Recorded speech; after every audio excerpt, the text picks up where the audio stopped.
on the Belizean dollar because patriots. All people who love them country bad love them homeland. Will never give it up to another nation. Country bad love them homeland. Will never give it up to another nation. This a we we the fear.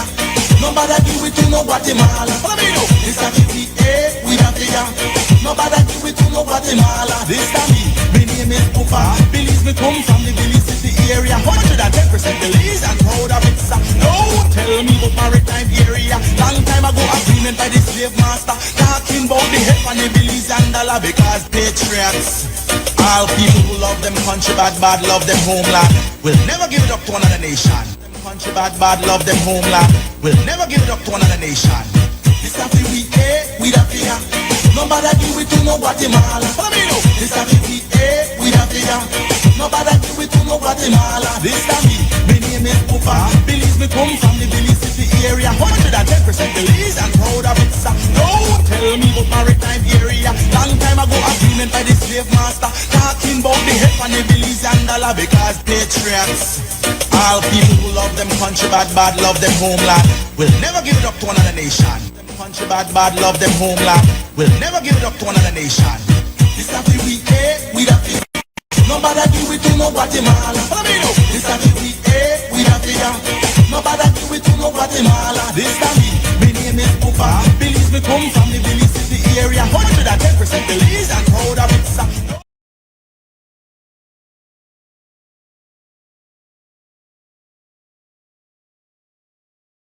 Time. This is where we make sense of the news. Happy silent. Okay, this is where we make sense of the news. We are on XTV local channel, simulcasting on Crumb Radio, live streaming on XTV Belize Facebook page and XTV Belize YouTube channel. Share the link, share the link, share the link. I'm Sister YaYa, Marin Coleman, producer and host of Belize's only news review talk show, where the slogan is making sense of the news for this morning, Sunday, November 16th, 2025. And our co-host, the usual good troublemaker, revolutionary from the twin islands of the Republic of Trinidad and Tobago, Brother Mutota, and our guest, no stranger to Sunday Review. In this capacity, he's a social activist, Jeremy, better known as Jerry Enriquez. Welcome, brothers. How the morning? Thank you very much. Good morning here in Belmopan. Good to be here. Thanks for having me again. Looking forward to our discussion. Brother Ako. Morning, Sister YaYa. Morning, Brother Enriquez. Good morning to our listening audience. It's good to be on Sunday Review once again. For the regulars, I don't know the lineup. Brother Ako has, and yeah, do something a little bit different this morning. Brother Ako has stories from 8 Caribbean countries, and one at a time, he can't get through all of them. So today, I focus more upon the headline and not as much as reading the details of the stories under the headline. But I don't know how I miss out nothing. If anything, we are gain because it should cover all 8 stories. He has stories from Guyana, Grenada, Trinidad and Tobago, Venezuela, Cuba, Barbados, Haiti, and St. Vincent and the Grenadines. Got a strong, Brother Ako. So yeah, good morning again. So we would try to just focus more on the headlines this morning, so we get a broader sweep of the news from the Caribbean. So the first headline will be out of Trinidad. As you know, most of us would know that there is a current tension between the U.S. and Venezuela, and the government of Trinidad and Tobago has been very much in support of U.S. actions in the Caribbean against Venezuela. So the headline is U.S. Marines to conduct military exercises in TT, Trinidad and Tobago. Sobers confirms, and Sobers is the Foreign Affairs Minister. So I'll read just a brief part of it.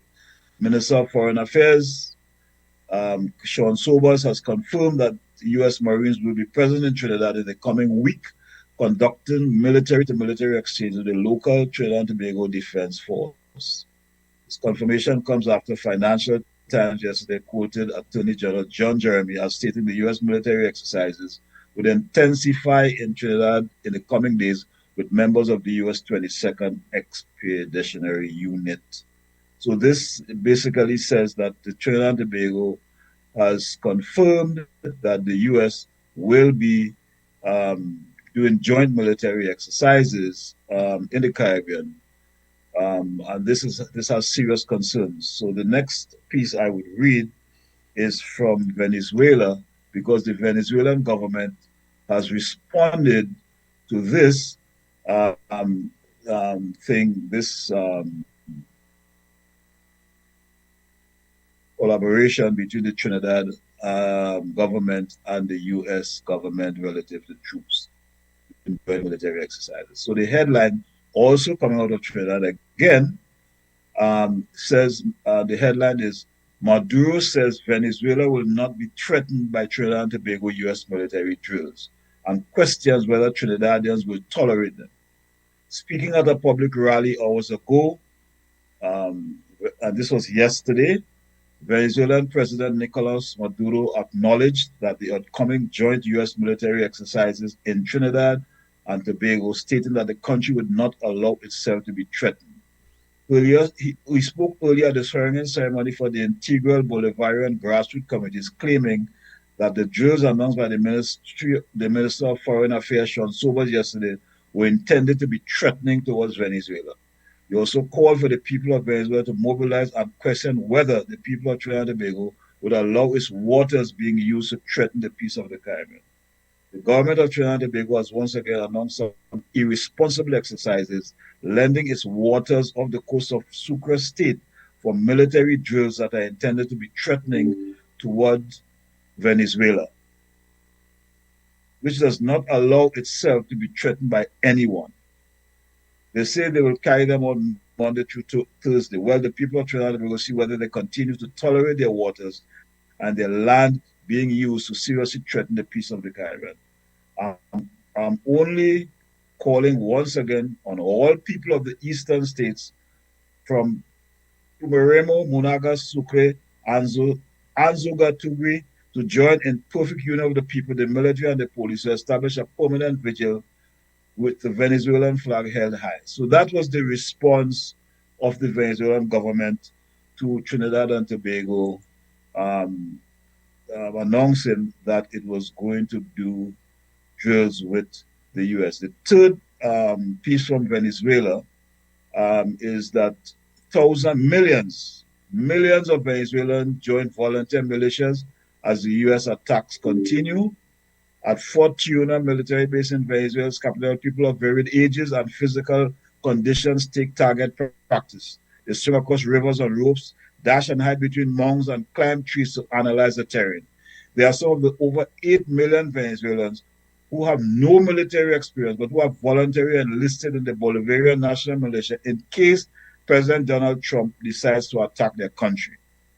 So this, again, is part of the response by the Venezuelan people and the Venezuelan government to what is happening in the Caribbean relative to the fraudulent claim by the United States that it is trying to solve drug trafficking in the Caribbean. So the next headline would be from St. Vincent. I'm very happy to read this because our guest has roots in St. Vincent. And St. Vincent is about to have an election. And this is a very important article because in the Caribbean we have elections and we seem not to understand why we are voting. And the headline for this piece here is Beyond the X, why St. Vincent and the Grenadines must vote beyond habit. And this is what we do in the Caribbean. We vote for our colors. In Trinidad is red and yellow, or Indian, African. And in the Caribbean, we do the same thing in other parts of the Caribbean. So the question this writer is asking is stating beyond the X why we must vote beyond habit. And he begins by questioning who deserves the vote. The familiar rhythm of election season has returned to the shores of St. Vincent and the Grenadines. Campaign vehicles are winding through our villages, loudspeakers are echoing on hillsides, rallies are pulsing with music and film, and social media are ablaze with partisan fluff.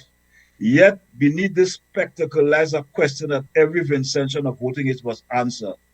A quiet contemplation: who deserves your vote? The second part, he speaks about the weight of an X. The X, a simple mark on a ballot paper, but one which carries enormous power. It can lift a nation toward prosperity or condemn it into stagnation, which is what in the Caribbean has happened. It can reward integrity or enable corruption. It can open doors for our children or slam them shut. Too many of us treat this sacred responsibility as an inheritance, something passed down through the generations, never examined, never questioned. My grandfather voted red, so I vote red. My village is yellow, so I am yellow. But St. Vincent and the Grenadines of 2025 is not the St. Vincent and Grenadines of our parents' times. The global economy has shifted, climate change threatens our very survival, and our people, educated and ambitious, are demanding more from our leaders. In the light of this, we can no longer vote by habit. Too much is at stake. I think this is a very important lesson for the Caribbean. The article goes on to say we must see past party lines and that innovation is important, how they are going to do things differently, and so on and so forth. And then the last part of the article deals with the question of integrity. In a practical sense, integrity is when jobs are rewarded based on competence, not political connections. Integrity is when elected officials have made mistakes rather than attacking critics. Integrity is when public funds are accounted for transparently down to the last cent. And we can clearly state in the Caribbean that we lack not only integrity, but we lack transparency because too many times we are not aware of what the government does once we vote them into office. So moving along, I will look at the next article. And this is one coming out of Grenada.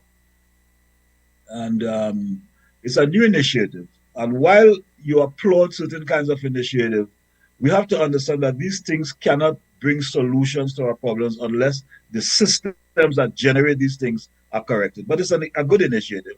And it's called the headline is the Caribbean Center for Child Neurodevelopment launches fatherhood program to cultivate positive fatherhood and healthy childhoods. A new initiative in Grenada targeting young fathers is seeking to address the root causes of crime and violence. Coaching for Dads, a pilot project by the Caribbean Center for Child Neurodevelopment and funded by the government of Canada, will deliver 16 weeks of father-focused workshops and group sessions in St. David and St. George's, Grenada. While most parenting interventions are traditionally focused on women, Coaching for Dads is breaking new ground by centering emotional development of fathers, a group frequently excluded from parenting and early childhood conversations. The program will engage 24 men who are fathers of young children 0 to 3 years old, providing them with knowledge, skills, and coaching support to parent with an empathy, confidence, and non-violence.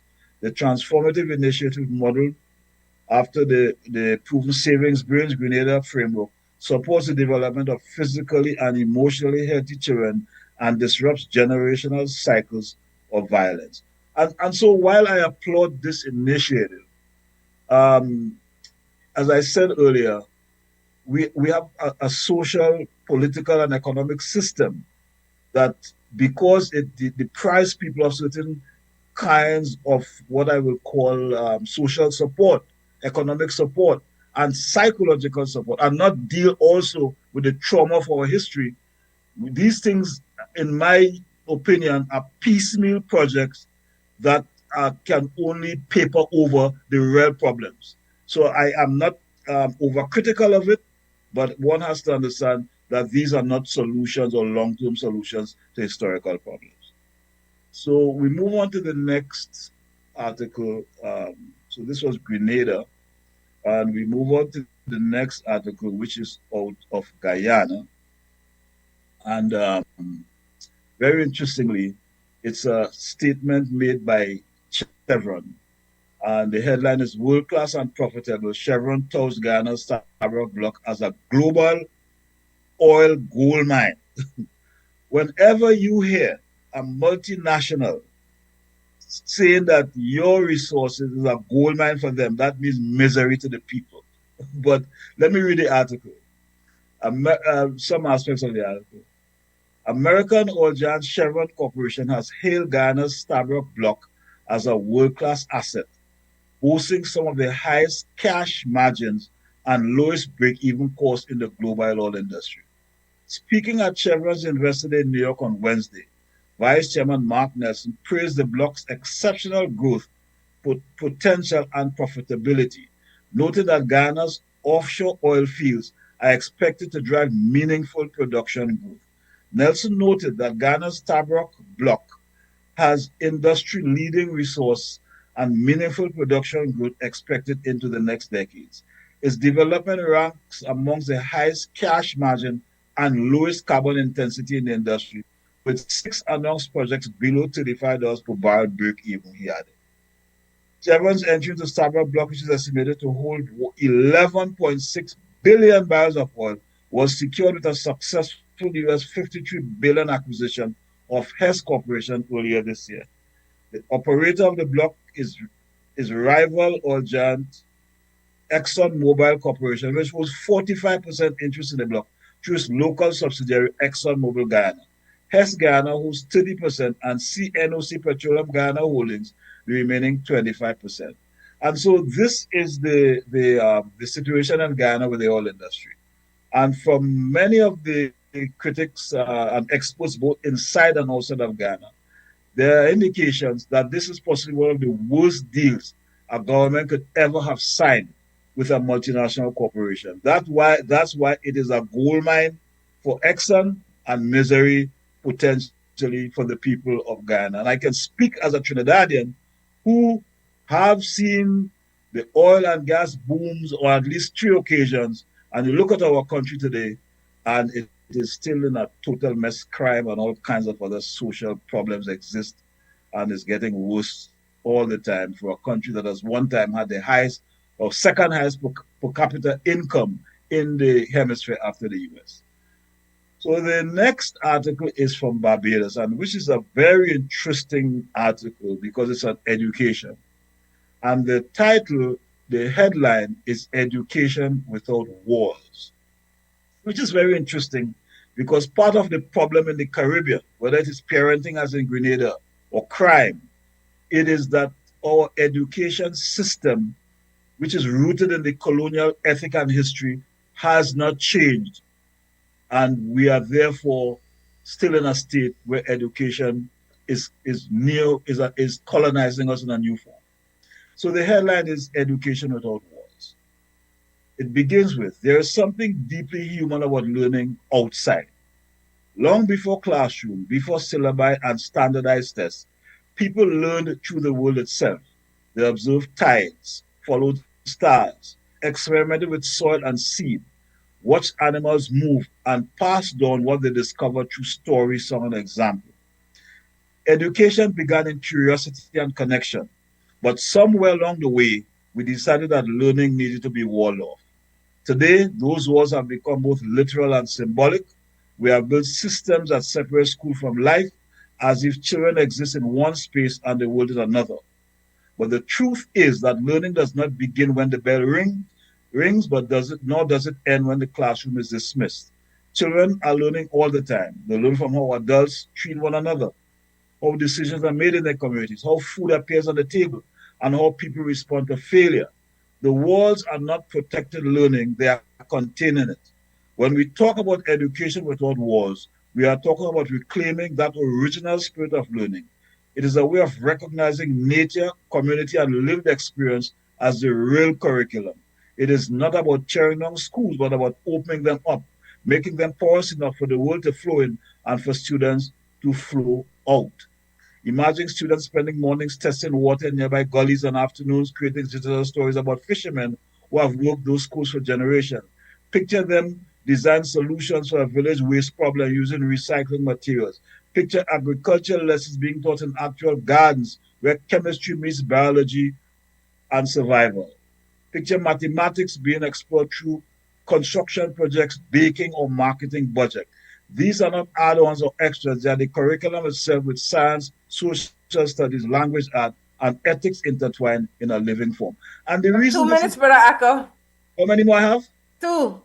Yeah, so I think I will end here, but this is an important perspective for our people in the Caribbean, because too many times we are rooted in this, concept of education that we inherited from the colonizers. And the last piece I will read is on Haiti, in which Qatar has pledged 44 million to support Haiti's security and recovery efforts, including housing for police, aid for displaced families, and youth programs. Right? Um, you know, and this grant was done following talks in Doha, and the representative of Haiti was the transitional president Laurent Sincere. And so the announcement comes as Haiti continues to face a worsening humanitarian crisis after Melissa, which killed more than 40 people and displaced 1.3 million nationwide. So the idea that these grants from these foreign governments can assist Haiti has proven to be false over time. And what is particularly disturbing is the role that the Arab countries play. They are very disruptive. You look at what the very UAE is, the role it is playing in Sudan in facilitating the genocide. And so the UAE coming to the Caribbean is not a very good sign for us. And so I sort of am very concerned about this situation because I think the Saudis are now in Guyana and so on. And we have to be very careful in the Caribbean that they don't bring what they usually bring, these forms of extremism and other kinds of what I call cultural imperialism that we could well do without in the Caribbean. So that is the end of the various news pieces for today. Big thanks, Brother Akon. I really, as usual, appreciate how you make the links as it relates to the social, economic, and political suffering of people in the Caribbean, where all their headlines connect with. So he had stories from Guyana, Grenada, Trinidad and Tobago, Venezuela, Barbados, Haiti, St. Vincent and the Grenadines. That works. You got most of them in. Only Cuba I never get, but you're the good. You're the good. Brother Jerry Enriquez. His name is Jeremy Enriquez. We know as Brother Jerry. Brother Jerry, how are you being this morning? I not hear you. I not hear you. I see you, but I not hear you. You have to unmute. You're muted. All right. Well, we'll wait for Brother Jerry. Unmute yourself. We still not hear you. We made hear before, but we're not here now. I'm showing that you're still on mute. So you have to unmute yourself, Brother Jerry. But while we wait for Brother Jerry do that, Brother Jerry was the first to acknowledge how he and Brother Akko are color coordinated in the same. Brother Akko dashiki and Brother Jerry shirt. Brother Jerry, are you ready? Yes, I call that good synchronicity between Brother Akko and I having the same shirt. We're in different countries, and this morning we decided on this specific shirt, both of us. So, good synchronicity. How are you being this morning? I agree with you. Quite well. I've been very involved with court matters and redistricting and all that, but all good work. So I'm feeling good about all that is happening and all that I'm doing to contribute to the development of Belize. But I'm also happy to hear what is happening across the Caribbean, as Brother Akko was mentioning, the initiatives, for example, for young fathers to be trained in parenting, looking at other challenges, for example, especially in Trinidad and the provocation of war with Venezuela and how that is going to affect the Caribbean and the support of the Venezuelan, sorry, the Trinidadian government for that initiative, for that provocation of war by Trump based on lies, of course, as was done in Iraq and other countries. So there's much happening in the Caribbean, but it's all a part of the history of what we've been through. And it has not, all of these things has, are, while there are approaches to liberating and developing people, we have a long way to go in all our in the education system, in our governance system, in right through the Caribbean. There's so many challenges after our experience with enslavement and colonialism. So the struggle must go on. We have 7 minutes, so I'll ask you and ask Brother Akko. We're not the first and we won't sadly say the last to have these conversations. Right. what are real solutions as a collective? You have individual people or organizations, but as a collective, like 50 years from now, we still have their same conversations? If we are using the same thinking and mindset that created these problems, cannot be the same thinking and mindset that find ways to solve these problems. By that I mean we're generating in our education system the same kinds of, in a sense, programming for people to behave in certain ways as good citizens. They must conform, they cannot challenge authority, their history is hidden within the education system, there's no way to connect people with themselves. And so people come out of the system conforming. And if that kind of a practice and mind state is not changed, then 50 years from now, we will have the same thing. The same thing means greedy and corrupt leaders getting into political office, violating the Constitution, and looking at after their own narrow self-interest rather than the collective interest of the nation that they swear and they say that they're serving. We will have the population afraid to speak out when there is injustice because they have been programmed in school and sometimes beaten and punished for speaking out and challenging authorities. Um, we have, even within the business sector and in organizations, oppressing employees, and employees are expected to keep quiet and conform, even though the whole system within the organization or in government system is rotten to the core, and people are finding ways to control others so that they cannot be free to uplift the same system in which they find themselves. So all I'm saying is if that mindset is not changed, we will have the same. How to change the mind state is a discussion that also needs to be had. I suggest that people need to get back into themselves, reroot themselves with their own history, with themselves as a human being, declutter the mind from all those things that constrain life. So it is a process that has to go through the system to have people be free.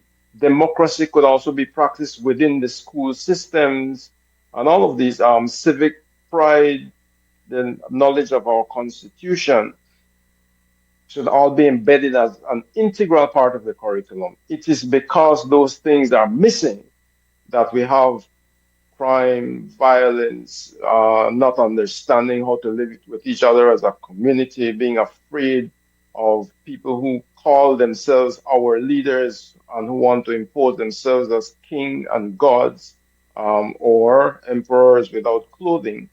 Those are the things that we need to break at the very root level. Otherwise, we will have the same over and over again.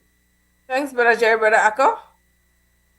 YaYa, I have consistently said that we need revolutionary transformation in the society throughout the entire kind. We have inherited systems, political, economic, social systems that were imposed on us from the outside by our colonial masters. We have an economic system that facilitates and is organized around inequality. We have a political system that discourages direct participation and determines itself as a representative democracy. So we can only transform ourselves through revolutionary means. And I'm not saying that when we say revolutionary, you go and take up arms somewhere. It is not necessarily that you have to go somewhere in the bush or something like that. It has to be that we take power and transform our institutions. We have had a political system especially in the English-speaking Caribbean, called the Westminster first past the post model of democracy. It has not worked for us. In places like Trinidad and Guyana, it has divided the population because the parties are based on race. And so this one believe they are excluded when the other one wins. And so when they get in, they exclude the other one. So these systems have not worked for us. And as one commentator said, why are we defending institutions that have failed us for the last 60 years? We need to change. This is why the Calypso Gabi, the Mighty Gabi song is so important. West Indian politician Westminster killing we. But because we are schooled and socialized and indoctrinated into these models of politics as the only democratic process, we are unwilling to consider anything else. And we have to consider other systems. We have to consider other approaches to governance, to economic organization, to social mobilization, and so on and so forth. We need revolutionary transformation in the Caribbean. That is the only way I am seeing change, through revolutionary transformation. Thanks, Brother Akko. We did good with the time. I appreciate both of your 2 cents on that. We have to take a first break, and when we come back, we're going to get into the unpackaging of Brother Jerry Enriquez's process as it relates to holding the state accountable for not enforcing the Constitution of Belize when it comes to redistricting, holding a judge accountable for, from their perspective and evidence they provided, being biased, for holding the Judicial and Legal Services Commission accountable, for holding the Prime Minister and the Attorney General accountable, for not responding to his Freedom of Information request for find out how much of the Belizean people money gets spent on private attorneys for fight the redistricting case. So there's a lot to unpack here, but that's why Brother Jerry is here with us this morning. And make I hurry up holla this right now. On November 19th will be Garifuna Settlement Day. And it would be, I believe, 48 years, because it was in 1977 that it became a public and bank holiday for the country. But I believe it's since 1971 they've been celebrating it in Belize. And there's a lot that we don't know about our African history when it comes to the experiences of Garinago people. So stay tuned, we'll be right back.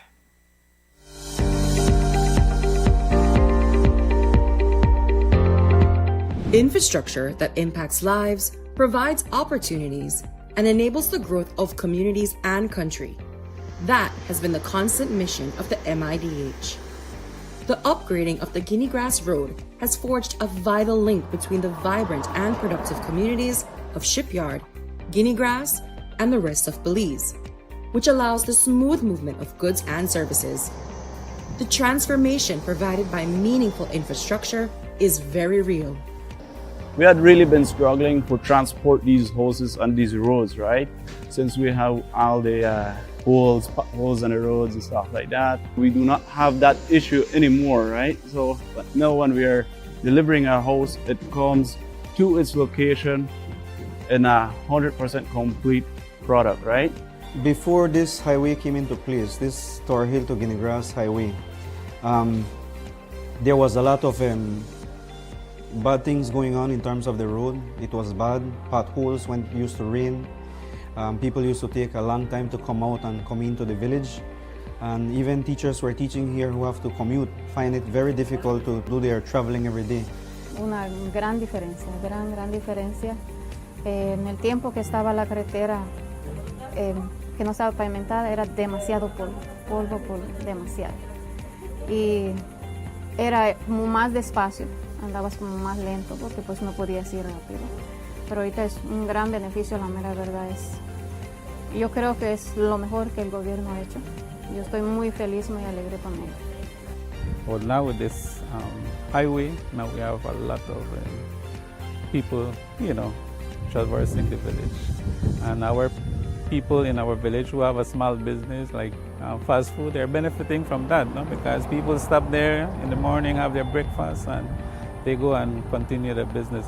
Have business been increasing? Definitely. Yeah, we have realized when it comes to our customers, right? So we do not have the problems anymore that customer would say if they would call in, okay, where are you located, right? And I would say, we're located entrance of Shipyard. And then they would say, okay, we have to travel the bad road or whatever. So that's not a question anymore. In the past, I believe these students used to struggle, meaning going on the bus or traveling on pickup. and it took long, they reached late to their classes. But right now, the transportation is accessible and the highway is accessible. So from Guinea Grass to their destination, to Orange Rock, to the high schools in Orange Rock, it takes less time. Right now, I believe teachers, people smile because it only takes minutes to reach from Guinea Grass to Tora Hill.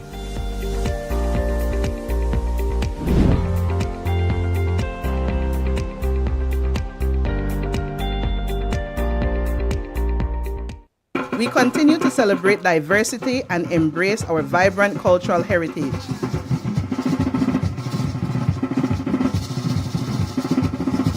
Happy Garifuna Settlement Day from BEL. Gundala Hafedo Garina Guhamaye Belize Electricity Limited. Want all the postpaid perks without the commitment? Now you can with smart supercharged prepaid plans. All the talk, text, and data you need. No contracts, no hassle. Pay upfront for your package and enjoy total freedom. No commitments. Just simple, flexible plans that fit your life. Pick your power, Core, Edge, or Prime. Prepaid plans, ready when you ready. Commit to no commitments and get yours today. Dial 7526 or *100 pound key, use the Smart app, or visit a Gimme Dollar agent to purchase today. Smart, bringing people together. At Atlantic Bank, your convenience is our priority. Our contact center is designed to enhance your banking experience. With a wide range of customer service options, you save time and effort. You can easily call in to block or unblock your debit and credit cards, perform account inquiries, and access detailed card information. Whether you need assistance with online banking, merchant support, or general inquiries, our team is ready to help. For added convenience, if all operators are busy, you can leave your number and an operator will return your call as soon as possible to ensure you receive the support you need. Depending on your transaction type, we may need to verify your identity through a set of security questions. And remember, Atlantic Bank will never request your username or password for Atlantic Online via phone call, text, or email, ensuring your personal information remains safe and secure. Our support team is available Monday to Friday from 8 a.m. to 6 p.m. in both English and Spanish. Simply dial 223-1212. This is a dedicated line for our contact center.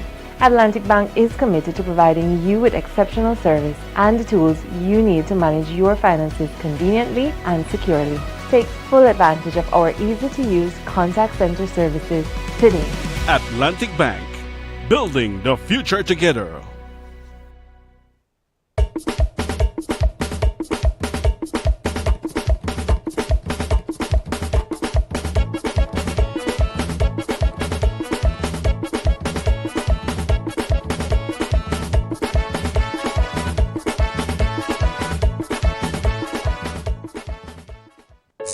Tired of replacing light bulbs? LEDs are what you need. LEDs last up to 30,000 hours. That's 30 times longer than incandescent bulbs, and up to 8 times longer than compact fluorescents. So less changing and less trash. Planet Earth thanks you. And the LED experts at Brothers Habet and Habet will help you find the best LED solution with colors for every room and mood, starting as low as $6.95. You can even get LED strips for home, office, and industrial use. So say goodbye to fluorescent tubes forever. And because they use up to 90% less energy, you save money. Money you can spend on other things. So head to Brothers Habet or Habet today. You can also call, email, or Facebook us. Have a brilliant day.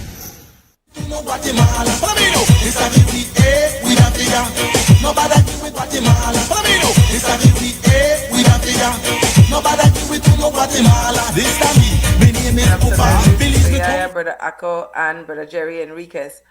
Brother Jerry Enriquez, how you get caught up in this? Like I tell you, if you choose to have one child, then you have one child, look at 9 months of this gestation period of holding the state account to. How you get dragged in this? Because initially there were 3 names on the, I don't know what you call it.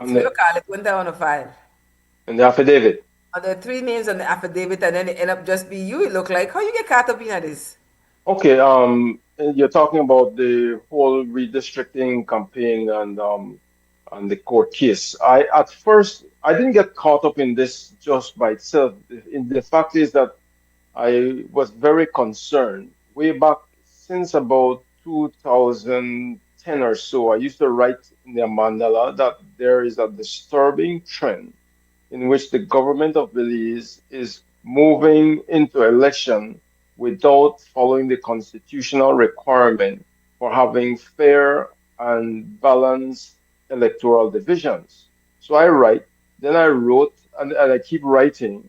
Um, Even when organizations like the National Teachers Union would go on strike or demonstrations, and I watched their t-shirts saying "Teachers got your back." Even at those times, I would used to write and say, "Listen, there's a bigger issue. Yes, you're concerned about your salary and all that, but if you look at the bigger issue, the same persons who you're holding or trying to hold accountable are in office unconstitutionally. So you allow them to break the law to get into office, and then you will still go to them who are there unconstitutional and expect them to abide by your commands, so or your request." So I was saying that the nation is in grave danger of continuing to spiral downward in our democracy, and elections after elections, both political parties continue to break the constitution and decide to call an election and involve innocent Belizean in an unconstitutional act by having them go to vote in one of the most severe malapportioned electoral divisions, if not in the region, in the world. Usually for international standards of democracy, within electoral divisions, the deviation should be between 10 to 15% max. In Belize, we are way at 65%. What does that mean? It means that you have electoral divisions, for example, Mesopotamia division, with less than 2,500 electors, and Stan Creek West with more than 10,000, the last count was 10,800 electors. You have one representative for 2,000, less than 2,500, and one area representative for close to 11,000. How in the world can we continue to run a democracy where the citizens of Belize are not fairly represented in the National Assembly? And that has impacts in how decisions are made for national development. So we have a deeply, increasingly deeply entrenched oligarchy of a few family interests that want to control the nation and break the constitution, which is the supreme law of the land. They repeatedly break that to maintain their colonial stronghold in Belize City and forget the rest of the country. We cannot, as citizens, be okay with that. So that's the motivation. So when I saw that 2025 was at hand, after the government, the Prime Minister himself promised to have redistricting done by 2025. They fought it in court before the election in 2020, just in 2020. And as soon as the election was over in 2020, there was promise that they will have it done by 2025. And not only said once, but repeatedly during the period 2020 to 2025, the Prime Minister acknowledged, yes, we have to have this redistricting thing. We cannot continue like this. He acknowledged that our democracy is not functioning with that arrangement. So in January, there were talks that there was going to be an early election. So January, I was very concerned. In fact, around November, I was concerned that with the time running and there was nothing being done for redistricting, I wrote to a professor friend of mine in Jamaica and asked him about possibilities of if he knows any attorney from Jamaica who might want to volunteer and his services to assist me in considering a case against the government of Belize. That professor friend of mine could not find any, to cut a long story short. And then, fortunately, in January, I met, I think it was manifested what I want.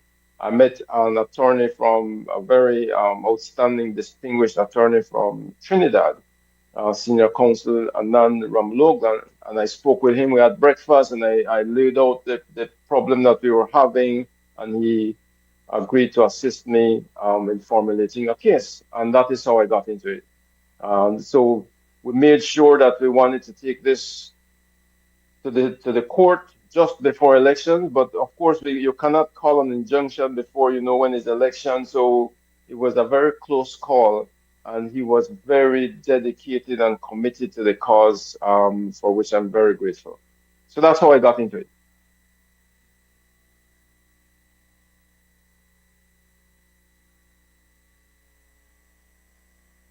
Sorry about that. I had an emergency.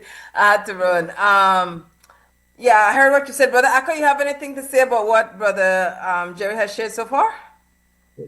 What Brother Jerry just said just sort of confirms what I said earlier in my opening remarks, that these systems of our organization, these, whether it's our politics or economics, um, they have proven incapable of,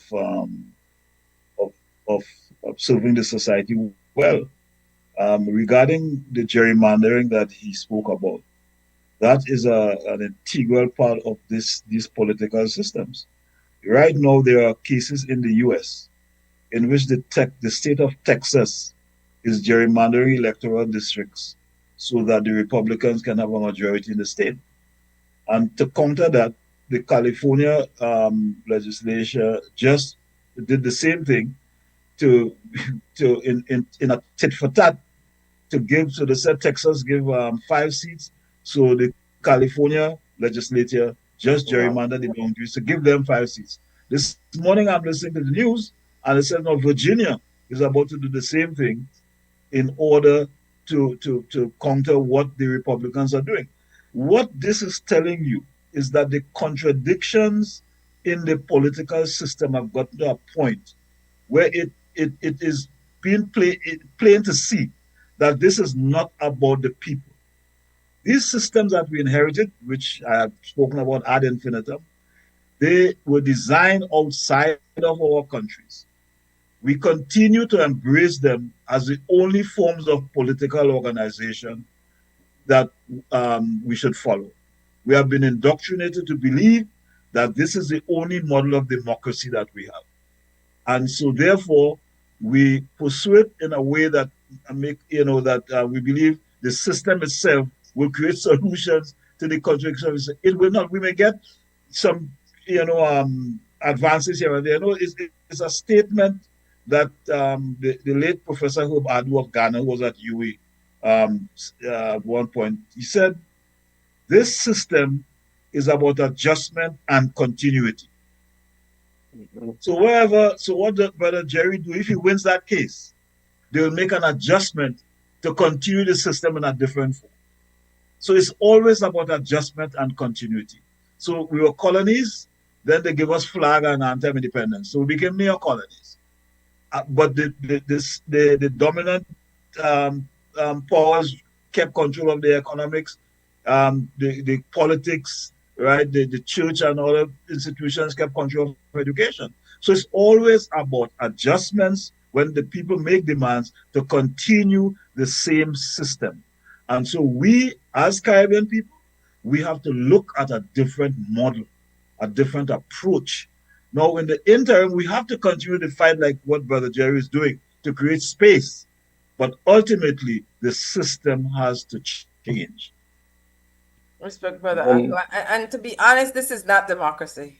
This is absolutely not what democracy looks like and feels like. So, Brother Jerry, we have like like I said, 10, 12 more minutes. So I need you to speed it up for me. For say, okay, so you're gone before the court to have an injunction to stop the general election of March 2025. Yes. That never gone through. In that process, you felt, and I believe you showed evidence that the judge was biased. So at the trial, by the time we get to 11:30, we're at least done at the part where freedom of information is being asked for. So speed it up for me. Yes, during the injunction trial, there it was a blended trial where we had virtual and in person. So my attorney showed virtually. During the lunch break, we heard a conversation by the judge that made us lose confidence. We knew that he had prejudged this case without even hearing the evidence. And so it was a matter of serious concern. We filed our complaint to the Judicial and Legal Services Commission, and including audio. Audio recordings of the conversation, parts of the conversation that the judge had. And the Judicial and Legal Services Commission was not responsive to our complaint. It was just dragged on. And in fact, we're taking the Judicial and Legal Services Commission to court because they failed to respond. I had to remind them that I had sent a complaint. Please respond, and they keep responding. Yeah, we're dealing with the matter in a sort of cavalier way. And then suddenly they said, well, there's no need to further investigate it. It doesn't reach the bar for further investigation. Completely, and they made that determination when we were complaining. We sent a complaint also to we were going to take it to court. We mentioned that we're taking this to court, and then they have that, oh, it doesn't. So we found that it wasn't treated seriously. And if there is, and we suspect that there is also, the judiciary is not as independent as we thought it would be. I feel that there is some kind of external influence there, and even the way the judgment is made, looking at technicalities, looking at procedures rather than the essence of a very important case, which we haven't been able to get through the court system yet. The Belize Peace Movement tried. I have tried to say to the court, look, we have a crisis in our democracy that needs to be addressed. But each time we go, oh, this thing never signed good. It didn't meet a standard by the registrar. We didn't do this. All the technicalities, but not the essence, while elections continue and we still have a government that is in power unconstitutional. Now, you requested, you used the Freedom of Information Act to request that the state reveal how much of Belizean money was used to pay private attorneys to go against you as it relates to the redistricting. What happened when you do that? First, let me say, like, the big question I keep asking, who do the people of Belize, the citizens of Belize, turn to when their rights are repeatedly violated and cannot get fair or redress in the court system? Neither can we get, even if we tell the Governor General, as we did, listen, we're going into an election, and this is violation of the Constitution. The Governor General has the same attorney as the Prime Minister, as the Attorney General, all paying this attorney to fight against what is the people's right to fair representation. Wait, Brother Akko. I mean, wait, Brother Jerry. Maybe I missed that. Maybe I missed that in the regular newscast. Yes. What? Say that again. The Governor General, the Prime Minister, the Attorney General has the same attorney fighting against our case. The same attorney that wrote on behalf of the Governor General is the same attorney that wrote on behalf of the Prime Minister, elections and boundaries, not election, and the Attorney General. And that attorney also is a member of government. So there is deep conflict of interest also. The government is paying a political party supporter and a member of the government the people's money to fight against the the rights of people for fair representation. And so I asked the question, all right, and then I am here trying to raise little money through GoFundMe, stutters, straining, finding little pieces here and here, there from my pocket. And then these guys are spending, I would estimate, in the tens, if not hundreds of thousands of dollars to maintain the status quo. So it is in that light that I use the Freedom of Information Act to say, listen, let us come out. You're accountable to the people for using the people's money. There should be transparency, as you also pledged in your manifesto. We're going to have good governance, accountable governance, and transparent governance. Therefore, how much money is being spent to fight the right of the people for fair representation in the National Assembly? So I use the Freedom of Information Act to find out that. The Attorney General responded to say that they cannot give that amount. They cannot share that information. Apparently, it has become state secret, just as this government is known to keep many secrets in many instances. And so I appealed to the Ombudsman, and the Ombudsman, after reviewing the Constitution, all legal, applicable legal documents, decided that yes, it is the right of the people to know how much money is spent. And so the Ombudsman wrote the Attorney General to release the figures. The Attorney General instead replied to the Ombudsman that they want to appeal the matter in court. And so there is a resistance to release that. Why? Because there is much to hide. And when there is much to hide, it stinks of corruption. And so the people are blocked. So the lesson in all this is that people must sit and comply and do not ask these questions. Just you vote us in. We're the rulers. We're the new kings. We're the new emperors. We will use your money to spend when you fight against us. You don't have a right to know how much. And that is where we're at. And when we have all these unions rising up, they need to see that that is a part of the entrenched system that we have, and that has to change.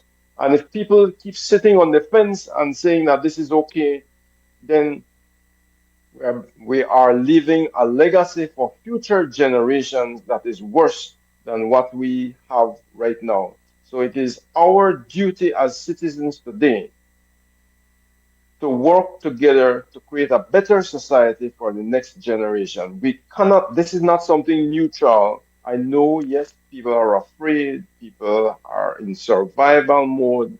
The government could tend to be oppressive and retaliatory to people who rise up. That is the kind of system that Brother Paco spoke about all over the Caribbean to keep people downtrodden and oppressed. So we have a new kind of colonial rulers with that same colonial mindset that want to lord it over the rest of our country population. And people are suffering from these. All this crime and violence and all that is that we have not shifted from our colonial times in the way of thinking to uplift Belizeans to be owners of their country and integral participants in the welfare of their country. Rather, we have systems that bring in more people from outside who will fund the government to rule over us, and we must keep quiet in that system. That is not going to work. So I appeal to Belizeans to really take on the responsibility as citizens to be able to do our part to create the change that we need. Excellent. You're gone right the family. You're forgotten. You're done before the required time. Brother Akko, when we come back from the lunch break, no say I think about my belly. When we come back from this second break, I want to give it for you 2 cents about the rest of our brother Jerry shared. And he really did a good job just getting that all in, because when you watch the news, you get pieces over a period of time, as opposed to get to an opportunity for hear how everything played out and how this impact the lives of everyday Belizeans and what it require for we do for be the change we say we want to see. And clearly from, I don't know if you may, and I want to get you in trouble, Brother Jerry. I don't know if you want to say that who's the attorney where they represent all the people. I don't have the attorney for advisor, maybe I should say it to make a joke sticker, make a setting enough to say. But one more thing I want to say though is that I have also submitted a Freedom of Information Act for to find out from the Prime Minister how much money is being, how much of the community development fund, what is the level of, how much community development fund is disbursed to each electoral division. I want to see if that is how that distribution works. What are the, how is it used? How effective are those funds? How accountable are those receiving the funds? I want to be able to dig down to see how that works in our democracy, and the people have a right to know how much money is spent in each electoral division. That should be a very interesting revelation. That makes sense because if then they say, then give each one 50,000. I just to make up number. Yeah. You just have over 2,000 people electorates. So we're calling electors. Electors. If you have over 2,000 electors and you get 50,000, and you have them 11,000 and you get 50,000, you could say one, it is proportionate, but two, you don't know how that money actually they get used because they could get that 50,000 and they just get that 10,000 and keep party for themselves. We would know that our valid point for us. We'll take one quick break and we'll come back, Brother Akko, and have one good time responding to all we hear Brother Jerry saying in the past 15 minutes. Break time. Get ready, Belize. The deals are drumming louder than ever at Benny's. On November 18th, for one day only, Benny's is turning up the savings with the Drumming Deals one-day sale event. Find amazing discounts on selected items such as paints, fans, lights, faucets, tiles, and so much more. Plus, get B-Bucks with every purchase. Remember, B-Bucks is free money. So don't miss out. Visit any Benny's location countrywide on Tuesday, November 18th. Drum up some savings this massive season with the Drumming Deals one-day sale event only at Benny's. Quality and savings. Want all the postpaid perks without the commitment? Now you can with Smart Supercharged prepaid plans. All the talk, text, and data you need. No contracts, no hassle. Pay upfront for your package and enjoy total freedom. No commitments. Just simple, flexible plans that fit your life. Pick your power, Core, Edge, or Prime. Prepaid plans, ready when you ready. Commit to no commitments and get yours today. Dial 7526 or *100 key, use the Smart app, or visit a Gimme Dollar agent to purchase today. Smart, bringing people together.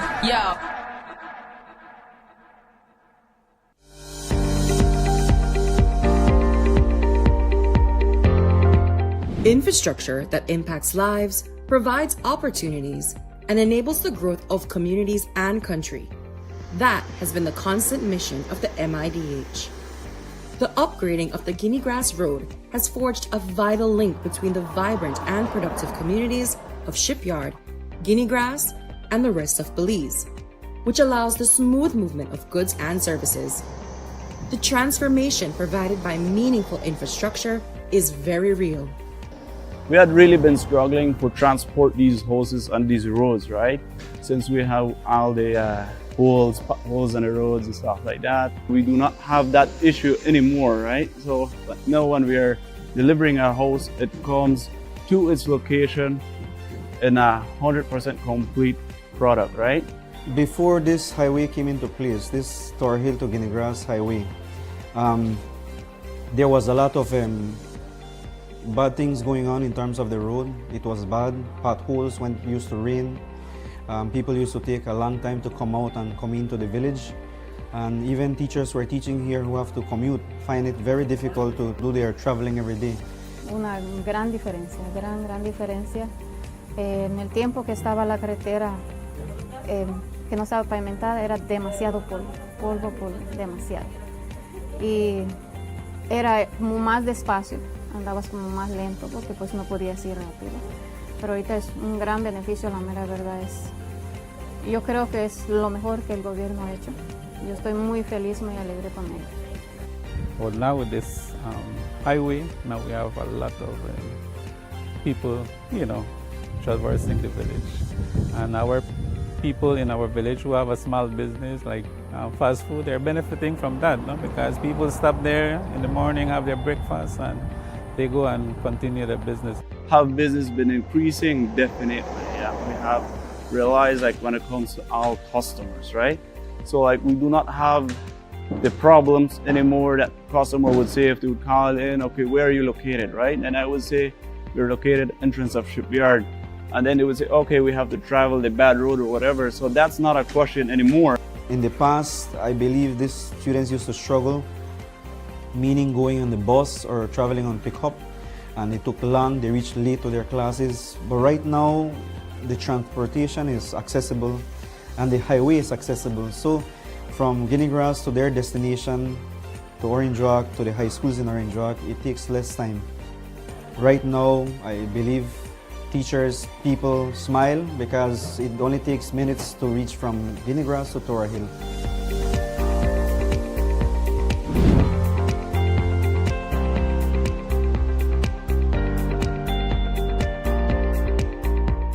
At Atlantic Bank, your convenience is our priority. Our contact center is designed to enhance your banking experience. With a wide range of customer service options, you save time and effort. You can easily call in to block or unblock your debit and credit cards, perform account inquiries, and access detailed card information. Whether you need assistance with online banking, merchant support, or general inquiries, our team is ready to help. For added convenience, if all operators are busy, you can leave your number and an operator will return your call as soon as possible to ensure you receive the support you need. Depending on your transaction type, we may need to verify your identity through a set of security questions.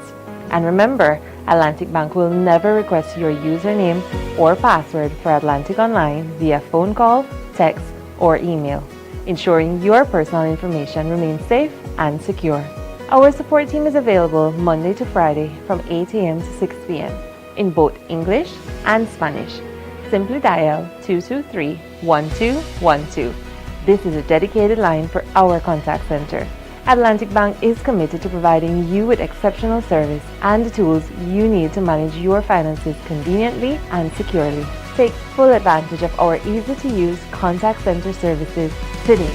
Atlantic Bank, building the future together.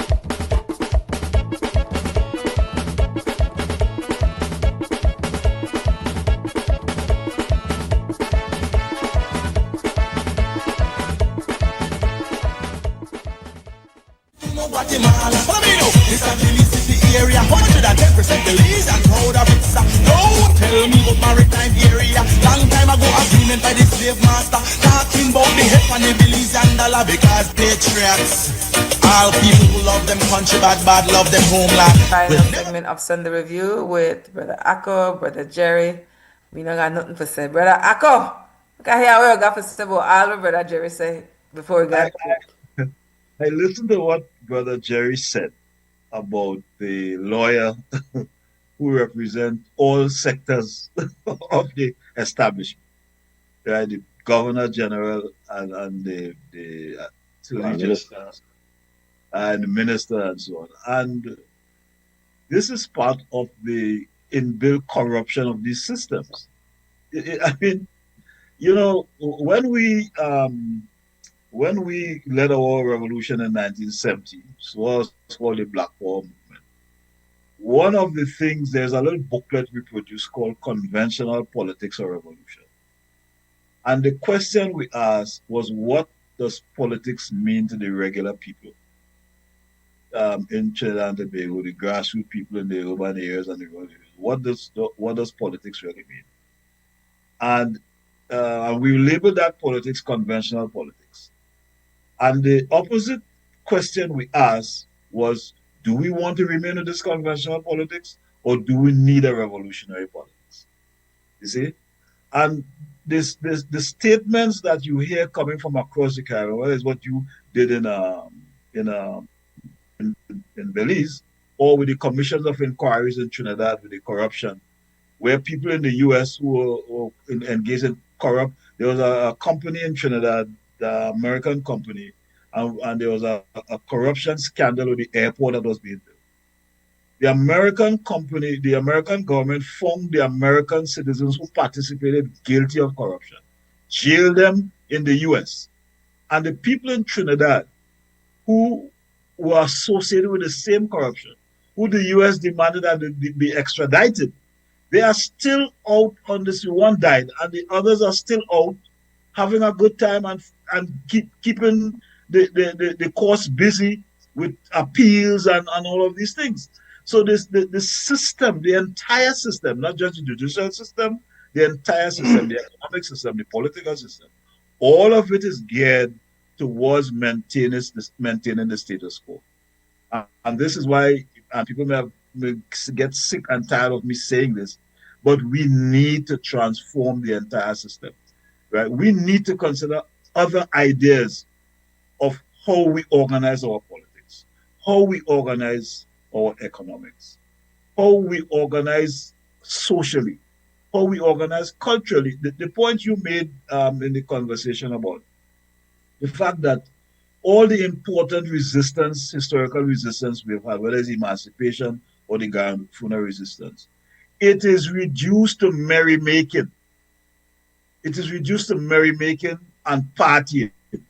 And the critical and historical and heritage elements of these things are never emphasized. Because what these things are inclined to teach us is the fact that when our people were confronted with certain realities of oppression, they fought and they changed the status quo. So those lessons they don't want us to learn from these struggles.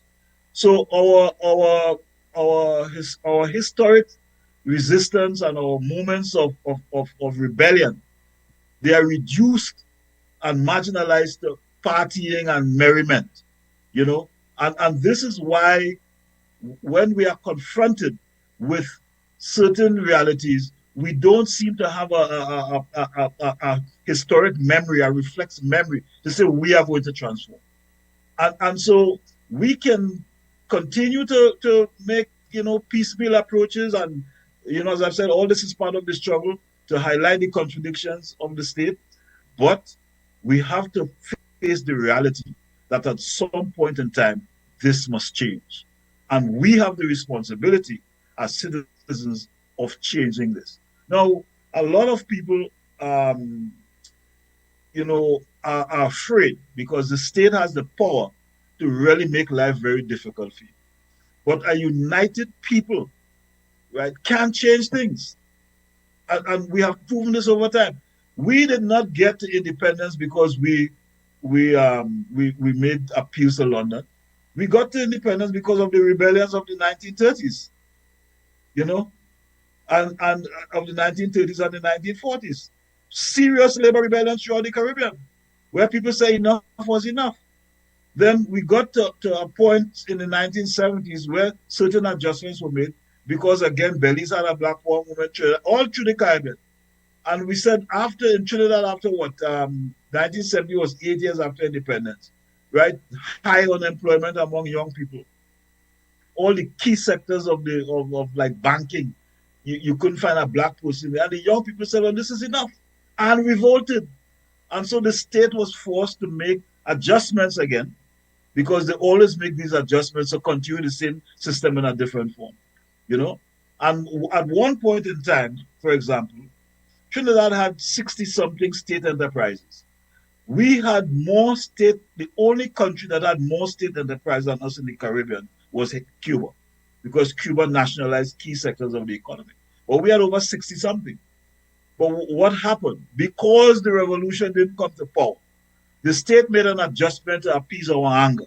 And then they worked to disassemble the movement. And as soon as the movement lost its potency, what did they do? They went back and they privatized all the institutions that we fought to nationalize. You understand? This is why we have to spend time seeking to transform our societies, right? Somewhere or the other. Each country has to find a method, a way to approach the people, to educate them to understand this system has not worked for us for the last 60 years. It is not working now. And if it hasn't worked and is not working now, it will not work for us for the next generation. And we have to get our young people to understand that. Or else, as we say in Trinidad, we'll be spinning top in mud. We'll be repeating, doing things that has no particular benefit or no particular productive capacity or purpose. The system has to change. And that has to be a message we get over. It has to change. It cannot work anymore. When you are dealing with what Brother Jerry just did, where the lawyer, the judiciary, all of them are corral to make sure that his struggles are not successful. That's what it is. Because if there's a crack and the people see it, then the whole thing is likely to change. So they have corral themselves, which is what they always do, to make sure that the system prevails. And they make a lesson of those or an example of those who try to change it. So we have to spend a lot of time while we spend time doing what he and others are doing in terms of challenging the system in certain legal forms. But we have to spend time also in working to educate people that this system needs to be transformed. Big thanks, Brother Akka. Brother Jerry, where are you now in your various actions in holding the state accountable? Well, currently we're filing our case at the Caribbean Court of Justice. We've been through the two courts here in Belize, the court of the High Court and the Court of Appeal, for which we felt that we were not the substance of our case was not addressed, and so we're moving it to the Caribbean Court of Justice. That's where it's going next. How are you coping mentally, Brother Jerry? Well, fortunately, my whole formation, I haven't shared this with most people. My whole formation is part of gearing to this, I think. I have taken other struggles in life. First, I grew up in a very difficult life situation. I think that has, in a sense, inoculated me. I grew up in a family of seven. I know I've seen my father take on similar activist roles in our community when I was growing up. He used to write a newsletter, Voice of the South in Punta Gorda. He was trying to organize people to be able to work together for their own cause. He was forming the Punta Gorda Civic Association, where he's trying to get people to look beyond both political parties to be able to influence development in our town. Unfortunately, he became ill and he passed early on from cancer. And then I had to also take care of the family. I struggled through that, my siblings, and I assisted the Maya with the land rights movement. I used to be a strong advocate for improvement of education in our school system in PG when I was teaching at the high school, to which the principal, instead of working together to improve the school, as I was lobbying for, he instead wanted to just fire me and call the board meeting and give them an ultimatum: either Jerry go or I go.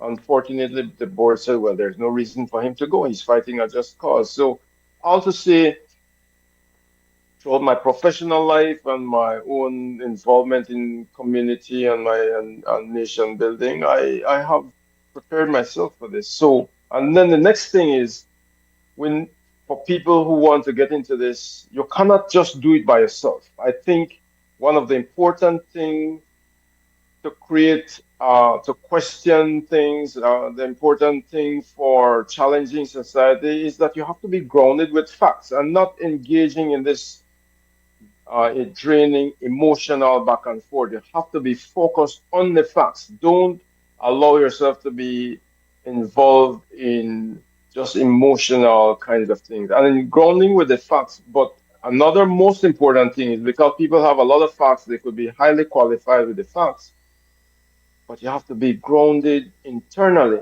soul force.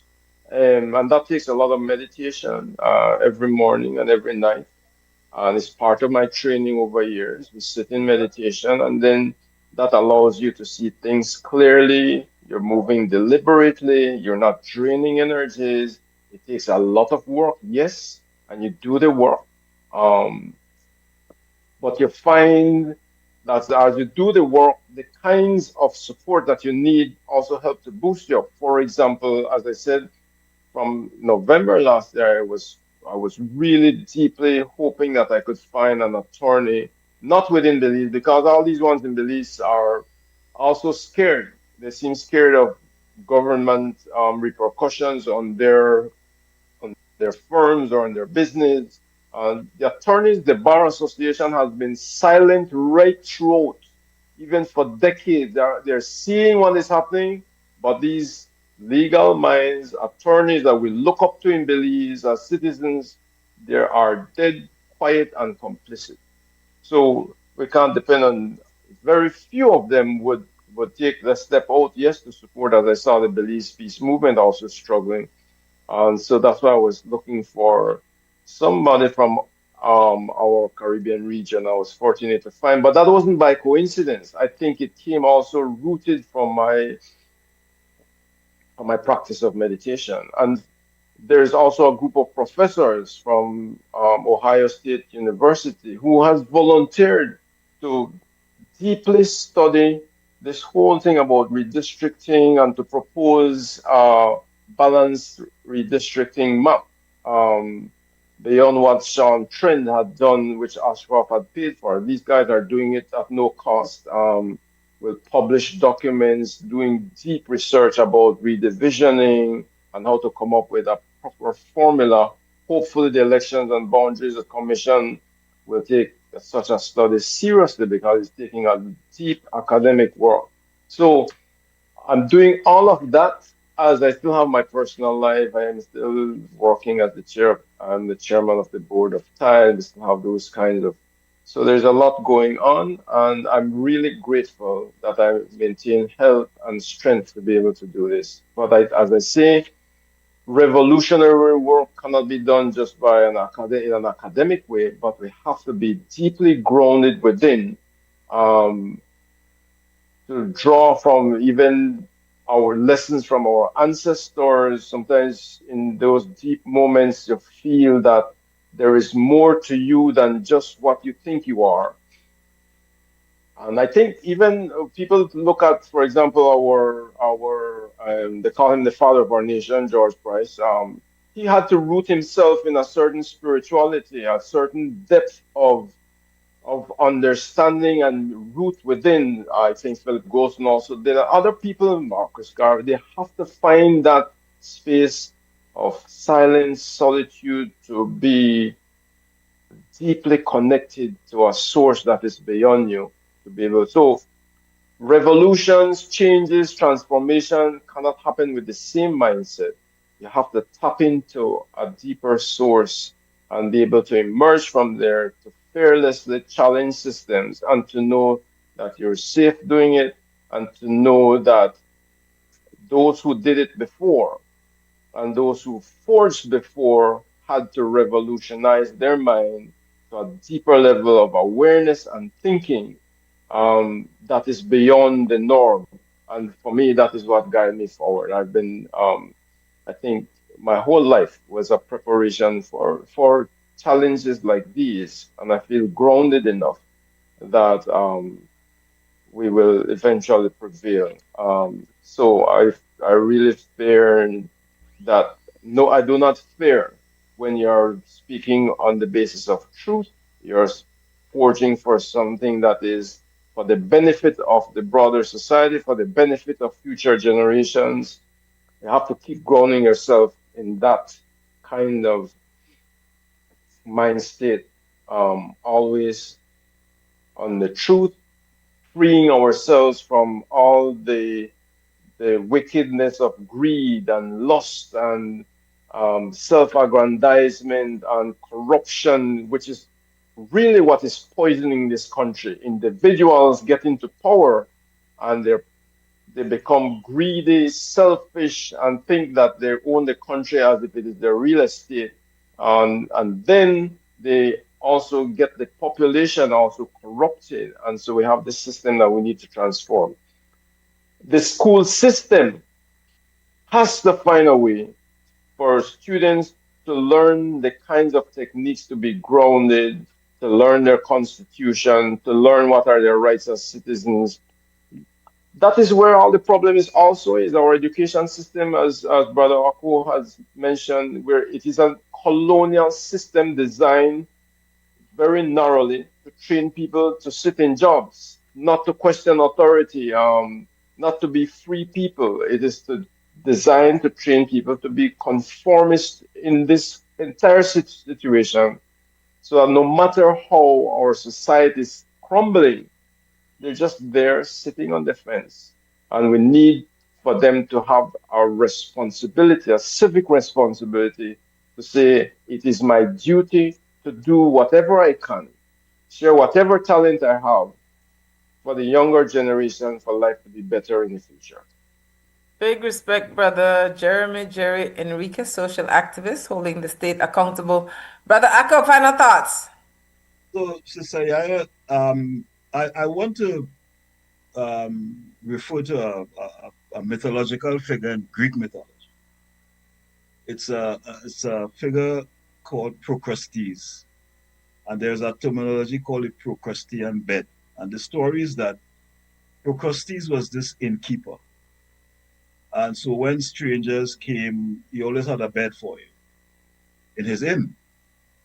So, but if you were tall, and the bed was one size for everyone. So if you were tall, you couldn't fit on the bed, you would cut your foot off to fit the bed. If you were short, you would stretch you to fit the bed. So the terminology is called the Procrustean bed, and it's a metaphor for a one-size-fits-all. And so in my view, we have to move away from this Procrustean methodology of democracy that have been imposed on us by the US and the British. That democracy is not a one-size-fits-all. That we have peculiarities in the Caribbean, in every territory. And therefore, these peculiarities that we have in designing or organizing any form of political or economic system, these things have to be taken into consideration. And that is where the revolution comes in. So we have we have Procrustean tendencies in the Caribbean, that we have embraced this one-size-fits-all, and it is not working, and therefore we have to move away from that and evolve into something that is different, that serves our interests. So we must move away from these Procrustean models of this one-size-fits-all and develop models that serve our people and serve our region, that is rooted in our own historical reality, and without excluding what is modern and relevant. But it begins with what we are, who we are, what our history has been, and that is what must inform us moving forward in whatever systems we create. That is what I would say in closing. Big thanks, Brother Akko Mutota, co-host of Sunday Review. It's time to shut the shop. So I really appreciate the brothers reasoning with us this morning. For the people who are live streaming, sharing the link, listening on Crumb Radio, XTV local channel, big thanks. Our security guard at gate is Mark Flowers. In the XTV studio, we have the technical director, Christy Flowers. Big thanks, Christy. And on the second floor at Crumb Radio, we have Larry G. The show will repeat at 5:30 this evening on XTV. Tomorrow is Crumb Radio 36th anniversary. And we couldn't be where we are without the people. So I encourage you know, from 11 o'clock, that the airport authority space, you know, back at Marin Jones Stadium, we have food vendors, you know, city flyers, you know, hear the conversations on Morning Stew, WB. It's Punta Topia. And so from 6 to midnight is a concert. And I know 19th the public and bank holiday, that drumming time, and hooded eating time, that bashment time. So time for everything. There's time for reason for Sunday review. And then Monday, a time for eat Monday, and a time for bash Monday.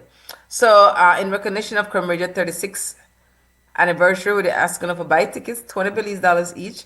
And come out, you know, I know all the thing I get for see people and their own people. So I really look forward to going. Yes, I'm gone, but I'm going out for this one. I have to go for this one. Big thanks to those who had the vision for us to have a Black independent media house. Some of them have crossed over into the spirit realm. Some of our elders still there with big thanks. Big thanks to the people of Belize. We could not do this without the people of Belize. And not that the one thing in the diaspora too, we don't forget to know. Big thanks. Brother Jeremy Enriquez, Brother Mutota, thank you so much for sharing your time with us this Sunday. Continue to have one beautiful rest of the day. And remember, say, only organized people want to save the people. Thank you. Thank you, Brother Jerry. Good.